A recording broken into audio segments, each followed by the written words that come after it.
This is probably the biggest update that I've seen in a while to a super shoe. Today, we're comparing the Brooks Hyperion Elite 4 PB with the Brooks Hyperion Elite 5. What's up everybody, I'm Eric McIntyre, aka Rad Dad Bod, and you're watching Rad Dad Bod TV, where we review running shoes. Now, quick disclaimers and disclosures are that I was provided the Hyperion Elite 5 for free for the purpose of review directly from Brooks. That being said, not paid, not given talk tracks, talking point. No one watches the video beforehand, and all thoughts are entirely my own. And then the Brooks Hyperion 4 Hyperion Elite 4 PB. I paid for this one with my own money. I bought it, I believe, on Roadrunner Sports. And same thing, either way, I'm not paid for reviews, I'm not paid to make this comparison. All thoughts are entirely my own. Now, intended use of these two shoes is going to be obvious. Intended use is the marathon, right? Super shoes traditionally are made for the pro athletes of their respective brands to race the marathon and race it fast. As such, that's how we're going to be discussing these two shoes today. Now, from a price standpoint, the shoes are a little bit different. The 4 PB came in at $250. Meanwhile, the 5 comes in at $275. Now, part of this, I think, is going to be that shoeflation creep happening. Part of it as well, I think, is Brooks trying to position the Hyperion Elite 5 as a shoe in that upper echelon of super shoes, right? That's where the Nikes of the world, the Asics of the world are really positioning their shoes, the shoes that are being kind of seen as the gold standard. So I think that Brooks is really, more than anything, trying to put themselves in that conversation. Now, from a specs perspective, the shoes are fairly similar. The 4 comes in at 7 ounces, which is 198 grams, and the 5 is slightly heavier at 7.1 ounces, which is 201 grams. But both shoes, very, very light. You know, that's around where you're going to want to see the weight of a super shoe. Now, from a stack height perspective, the 4 came in at 40 in the heel, 32 in the forefoot for an 8mm drop. Meanwhile, the 5's coming in at 38 in the heel, 30 in the forefoot for an 8mm drop. And I believe I got the specs for these off of Running Warehouse, who does measure independently. Now, from a fit perspective, I would say the shoes both fit true to size for the most part lengthwise. I would not half size up or down due to length. However, the fit as far as width is going to be a little bit different. So with the Elite 4 PB, I feel like it fits a little bit snug in that midfoot area. I feel like you have a standard to maybe a little bit narrow toe box and then more of a standard heel.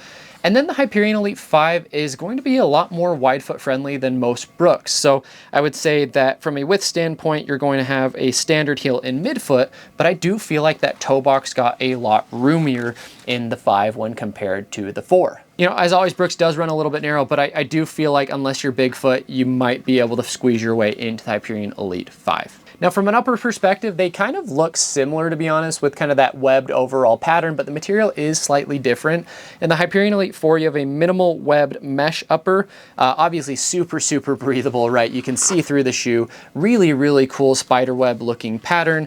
The tongue itself is not gusseted, which is a little bit annoying. I mean, it is stitched there on the left side, which is nice, like it doesn't go anywhere, but I would like to get a little bit of a gusset for a little bit more lockdown.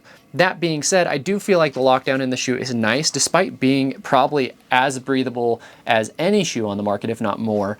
And then you do have kind of a tabbed heel, which I've talked about recently on some reviews, can be a little bit of a point of contention for people. But for the Brooks Hyperion Elite 4 PB, it gave me no issues personally. You do have kind of that padded heel. A lot of shoes kind of have that padded bar along the back there, which is nice. And then the tongue itself, again, has some light padding there on the end. But really, like, I like what Brooks is doing with these uppers, because it gives you just all the breathability in the world, unless you're running in the cold, which I did actually some testing in the cold with the 4 PB, and it was very cold. I had to wear thick socks just to stay warm, but I love the breathability without sacrificing the lockdown in the shoe, right? The Hyperion Elite 5 continues to kind of play on this spider web looking pattern, but the material is slightly different. So they use a TPU wrap in that same webbed mesh pattern. Just as breathable. You don't have maybe quite as open webbing here through that midfoot, and that heel has a little bit more coverage, and also has like a little bit more cushion, I think, and not really much of a tabbed heel. I don't think that heel is going to give everyone issues. It hasn't given me any issues thus far, but you kind of have more of almost like a knit material there on the back, and it is comfortable. Same thing, tongue is not gusseted. I'm wondering if with these kind of wrapped mesh like spiderweb patterns, if it's just hard to maybe get a gusseted tongue in there, or maybe they're just trying to save weight, but same thing, it is stitched in the shoe still, so it shouldn't go anywhere. And then the laces actually run through it at 2 points, so it stuck really, really well there. From a lockdown perspective, I felt like I got really good lockdown in the shoe. Today I took it out for some mile repeats. On Saturday I ran 14 miles with some tempo paces in the shoe, and overall, like regardless of the speed I was going, I felt very, very comfortable. The shoe was very breathable, very, very smooth.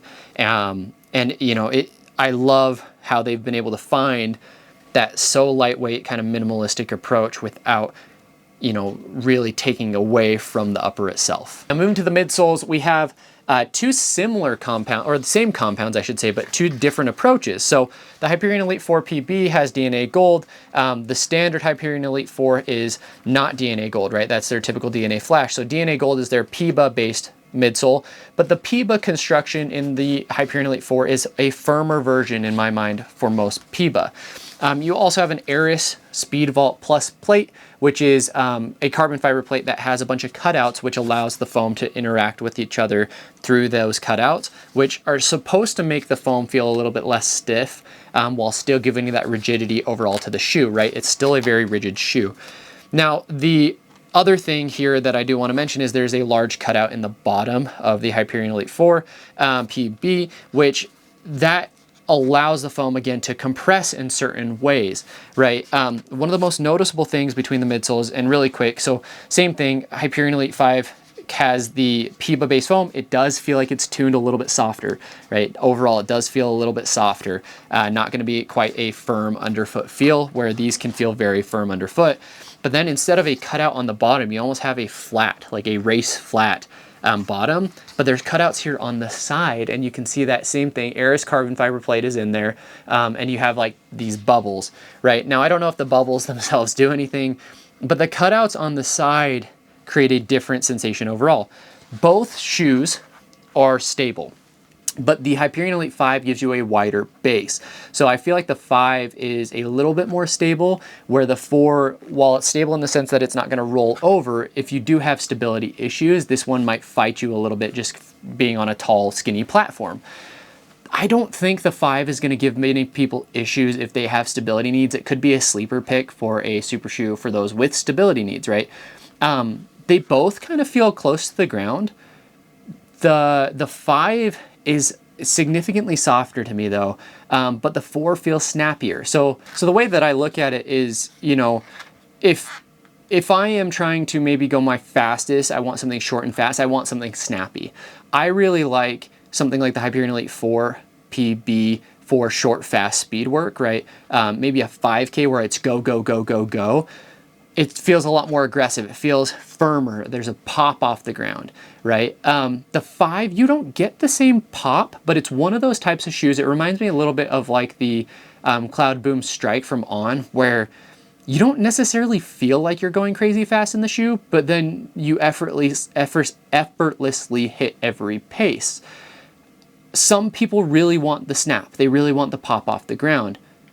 I don't really need that personally. Like, all I care about is my foot comfortable, right? And am I hitting my paces? And am I feeling, I actually want it to feel effortless, right? If I feel like I'm constantly like exploding off the ground, I feel like sometimes that tires me out, right?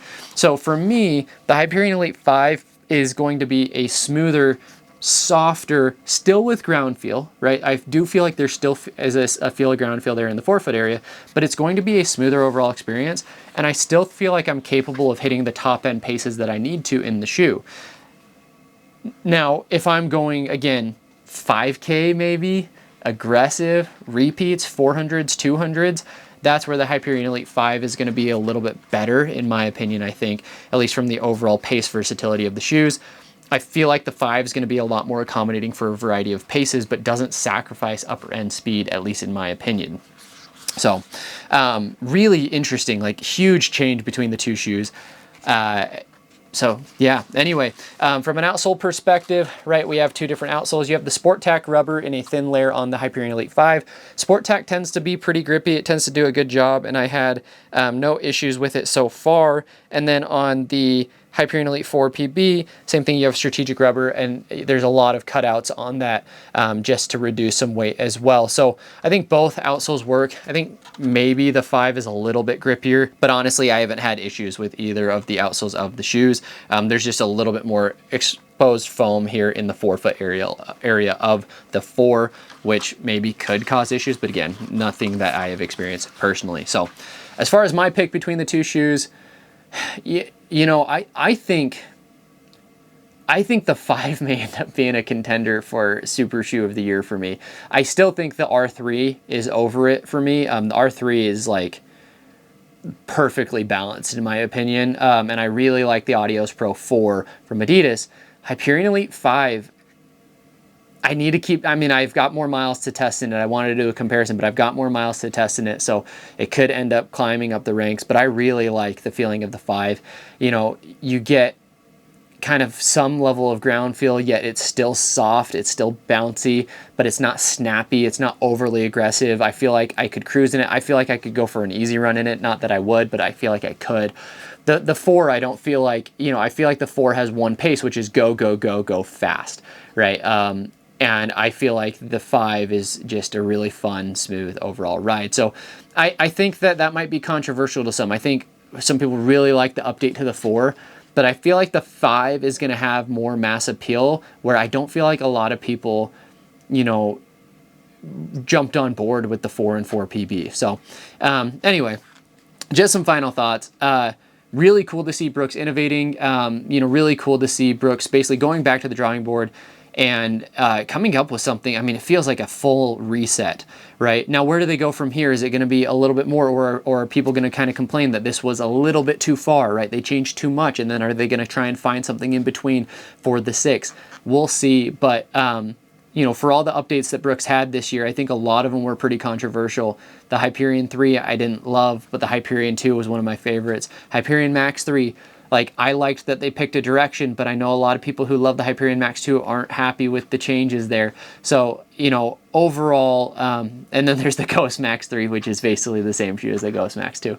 So, you know, they're clearly going through a transformation. I know that I believe they've had some changes in their design department, and it's really cool to see kind of the evolution. I'm curious to see where we go from here. Excited to talk to them at TRE and get an idea of what's next for Brooks Running. So if you stuck around this far, I sure appreciate you. Please take a second, hit that like button, hit that subscribe button, and if you really enjoyed what you saw today, let me know in the comments what you enjoyed, what questions you have about the comparisons. If you'd like if there's other comparisons that you'd like to see, as well as, you know, quick plug, I am actually still raising money for the Tokyo Marathon. If you'd like to support that endeavor, help me donate to the Sports Legacy Foundation too, which helps the youth who were affected by the greatest earthquake in Tokyo, or in Fukushima, Japan in 2011. Please consider using the GoFundMe link below, or honestly, any of the affiliate links in the description below will give me a kickback, which I'm going to be donating towards charity in order to make sure that we raise that money for that organization. So, you know, I appreciate you guys. As always, we're going to wrap up here with a question, which is, do we feel like Brooks went too far, or are they headed in the right direction? Let me know in the comments below. Thanks, everybody.